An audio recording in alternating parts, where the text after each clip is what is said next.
Joining us right now is Florida Congresswoman and member of the House Foreign Affairs and Small Business Committees, Maria Salazar. Congresswoman, it's good to see you. Thanks very much for being here this morning. What is the impact from a foreign affairs perspective, the impact of this leak? Well, the impact is that these things should not be happening, and we, as a member of the House Foreign Affairs Committee, we're going to get to the bottom of it. And these type of leaks cannot be happening ever. But we also have to concentrate on what that documentation says. And specifically when it comes to my part of the world, of China, and the Chinese penetration in Latin America is mind-boggling. And that is something that we have been saying in the House Foreign Affairs Committee, subcommittees for the Americas, that the Chinese are here not for trade, but for war. So even though we should have not leaked these documents, once it has happened, the information that we have read is mind-boggling. Yeah. I'm glad you mentioned China infiltrating pretty much into Latin America. I want to point you to a headline this morning. Oh, yes. China's foreign ministry has sanctioned U.S. House Foreign Relations Committee Chairman Michael McCaul. So China doesn't really care, the Communist Party, what you're saying. They just sanctioned Mike McCaul over McCaul relations to Taiwan and the trip that you all took last week. China's Xi Jinping also told his armed forces yesterday to strengthen military training for, quote, actual combat following the recent drills around Taiwan. A new survey from the Pew Research Center finds 38% of Americans say that they view China as an enemy, while 52% call it a competitor. Congresswoman, what should be done in terms of the provocations out of communist China? And you know, Maria, why they are sanctioning Michael McCaul, the chairman of the committee that I belong to? Because he's doing a great job. And because we are within the GOP conference, the Republicans in the House of Representatives, for the first time, we're saying to the world and to the country, be careful with China. China is here in my hemisphere, not for trade, but for war.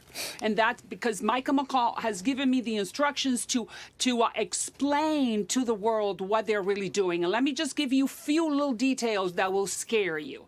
I'm not sure if you know that in Argentina, there is a Chinese military space station in Patagonia. That Chinese military space station has the size of 400 football fields. 400. What are they doing there? We do not know, because the Argentinians cannot even go in and investigate what the Chinese are doing.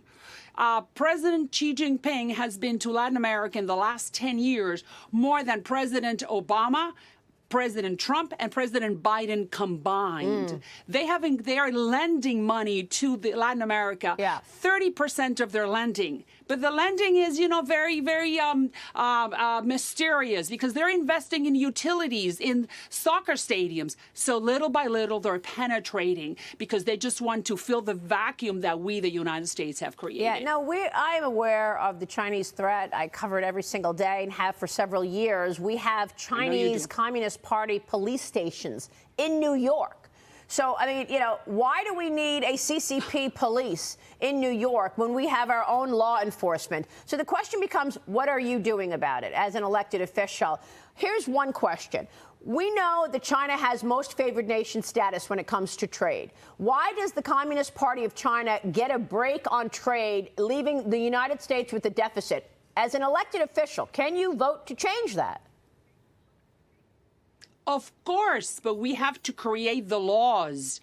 And as I said, and I mentioned to you, we, as the GOP, the majority in the House of Representatives, we know that threat that you have explained to us. We know that China, it's the enemy, and we need to stop it. How do we do that? Nearshoring and creating legislation that will indicate that we are not going to give them what you just said, more favorable trade. It's time to decouple, which is the fancy word right now, decouple and bring all that industry back to this hemisphere, whether it's Canada, Mexico, or Argentina, or go to the friendly countries, Europe, Asia. But it's time, because, you know, I'm Cuban American. I represent this beautiful city of Miami, the heart of the Cuban exile community.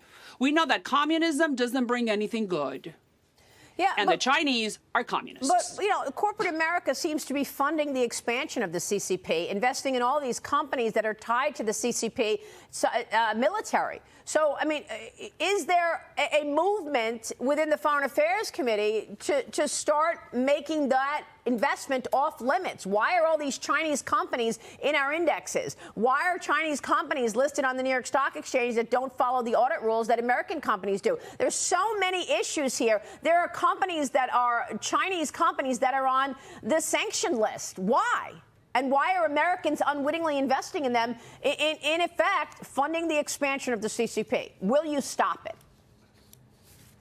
Of course, and I am the #1 advocate for what you just said, and I am sure that Michael McCaul, we are preparing legislation to whack the Chinese, because that is what they deserve. Like I said, they're not here for trade, they're here for war. Look what they're doing with Taiwan. They're just sending signals that Taiwan is next. Why? Because we don't have leadership, strong leadership in the White House. Yeah. Unfortunately, this has nothing to do with political parties. Nothing. This has to do with American interests. Yeah. And the American interests right now are in danger. And we understand very well the threat that you just explained. Well, that's why I'm sending the messages that in Latin America, in my region, things are not going well for the American interests. It certainly feels like dangerous times right now, Congresswoman. We're going to be watching your work. Thanks very much, Maria Salazar, joining us this morning in Florida. Thanks to you for the opportunity, Maria. Good to see you.